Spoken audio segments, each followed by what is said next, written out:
Hello students, पिछले class में जो मैंने थेल्स का थ्योरम पढ़ाया था उसी का अपोजिट है। उसी के अपोजिट को देखिए, दोनों पक्षों को जब हम सुन लेते हैं तो उसमें कोई चीज़ होती है वो क्लियर हो जाती है, इसलिए उसका अपोजिट भी समझने की आवश्यकता है। तो दोनों चीज़ें हमारी क्लियर हो जाती हैं। देखिएगा, अपोजिट क्या है कि किसी भी त्रिभुज में दो भुजाओं को समान अनुपात में विभाजित करने वाला रेखाखंड तीसरी भुजा के समांतर होता है। ये थेल्स का जो थ्योरम है उसका अपोजिट है।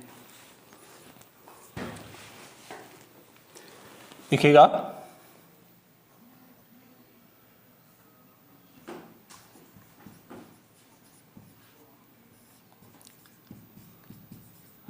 त्रिभुज की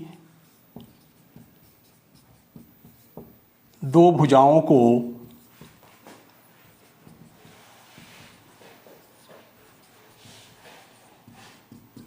समान अनुपात में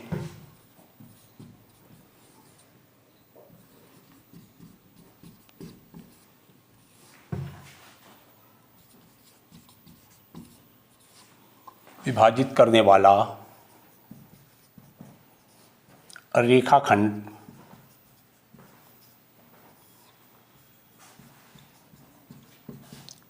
तीसरी भुजा के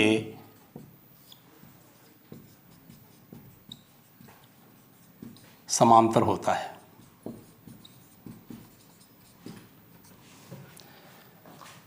देखिए,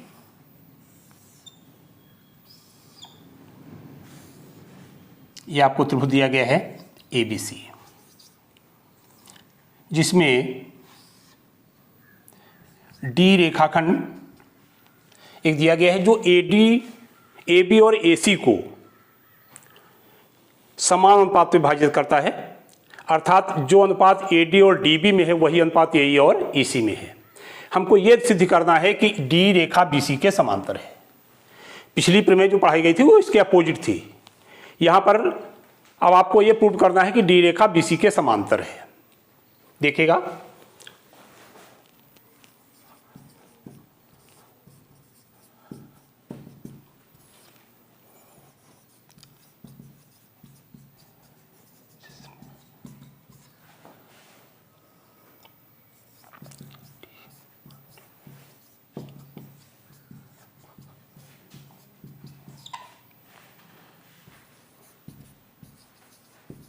सिद्ध आपको करना है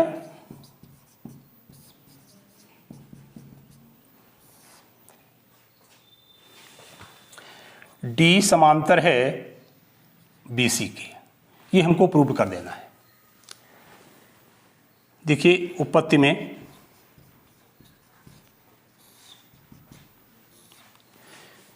हमको ये सिद्ध करना है कि D रेखा BC के समांतर है। हम मान लेते हैं कि D रेखा BC के समांतर नहीं है। हम मानेंगे कि D रेखा जब BC के समांतर नहीं है तो एक हम DF रेखा BC के समांतर खींच देते हैं। ये DF रेखा BC के समांतर है। तो जब DF रेखा BC के समांतर है तो जो अनुपात AD और DB में होगा वही अनुपात AF और FC में होगा। लेकिन हमको दिया यह गया है कि AD अनुपात DB बराबर है AE अनुपात EC के।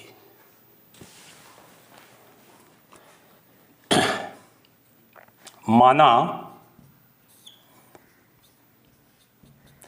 D BC के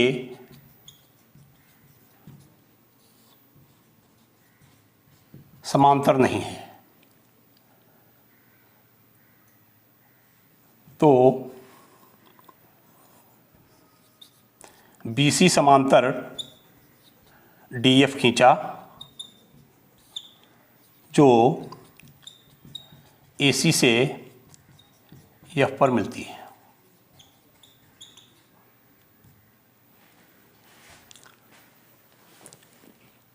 चूंकि DF समांतर है किस BC के, ये हमने दिखाया है। कैसे आया है, हमने मान लिया था रचना से। इसलिए AD अनुपात DB ये बराबर हो जाएगा AF अनुपात FC के। परंतु पहले से दिया गया है कि AD अनुपात DB ये बराबर है AE अनुपात EC के, ये पहले से दिया गया है। ध्यान दिखाएं, इसलिए AF अनुपात FC ये बराबर होगा AE अनुपात EC के।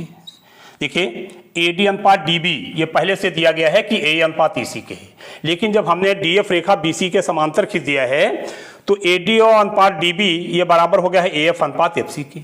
तो ये चीज़ पहले इसके भी दी गई है और वही चीज़ आपकी जो है यहाँ AD अनुपात DB AF अनुपात EFC के भी दी गई है। इसका मतलब ये हुआ कि AF अनुपात FC जो है AE अनुपात EC के बराबर है। अब क्या करते हैं हम, इस पे देखिए बराबर दिखाना है हमको दोनों ओर।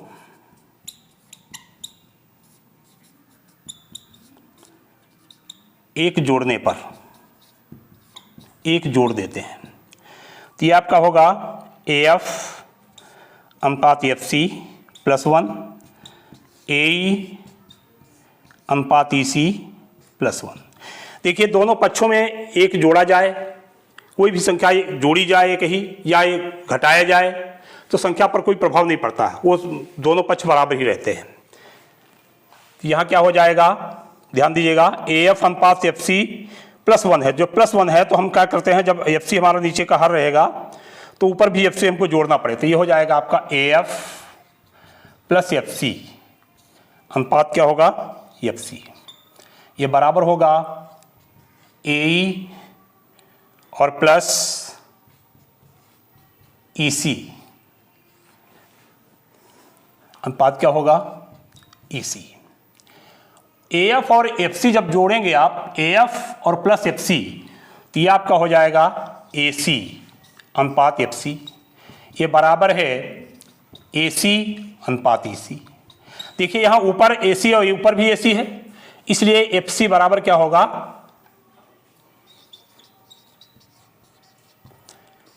FC बराबर है EC के, अर्थात एक मिनट,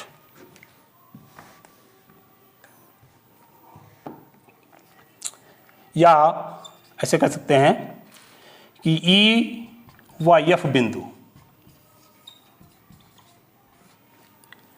एक ही है, संपाती है।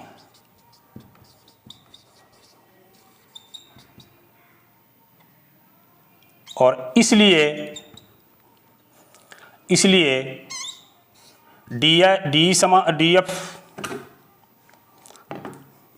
DF समांतर BC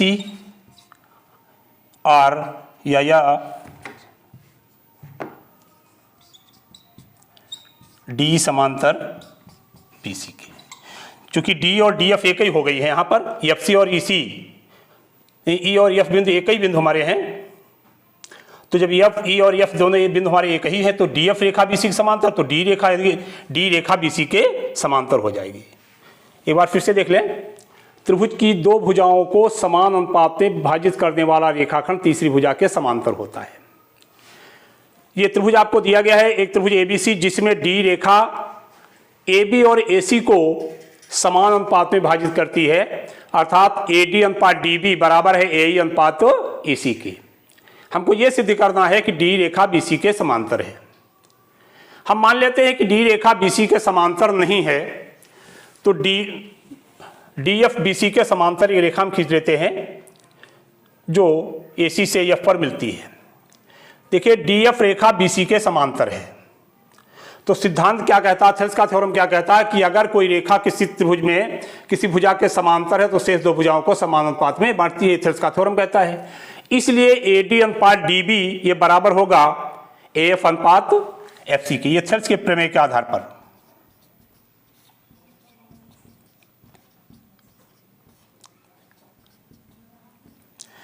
लेकिन AD अनुपात DB ये दिया गया है AE अनुपात EC के, इसलिए AF अनुपात FC बड़ा होगा AE अनुपात EC के।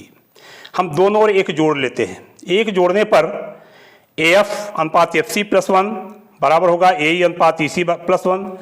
ये बराबर होगा AF प्लस FC अनुपात FC, AE प्लस EC अनुपात EC, यानी AC अनुपात FC बराबर है AC अनुपात EC के, यानी FC और EC ये दोनों एक ही बराबर हैं। या हम ये कह सकते हैं कि E और F ये दोनों बिंदु संपाती है, यानी वही बिंदु E है, वही बिंदु हमारा F भी है।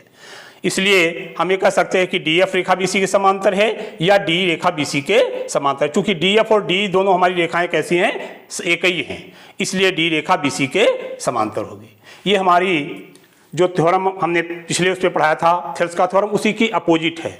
ये दोनों थ्योरम्स को पढ़ने के बाद दोनों चीज़ें क्लियर हो जाती हैं और इस प्रकार से ये थ्योरम्स जो है हमारी पूरी कंप्लीट हो जाती हैं।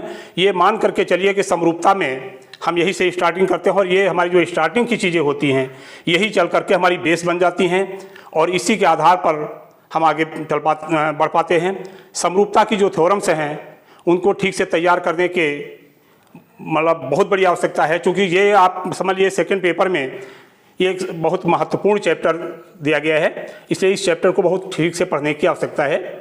अगले टर्म पर हम आपको इसके और आगे बताएंगे, इस पर जो और भी डिपेंड थ्योरम्स होंगी, जो और निर्भर प्रमेय पढ़ाई जाएंगी, वो सब आपको पढ़ाई जाएंगी। बस क्रम से इसको पढ़ते रहने की आवश्यकता है।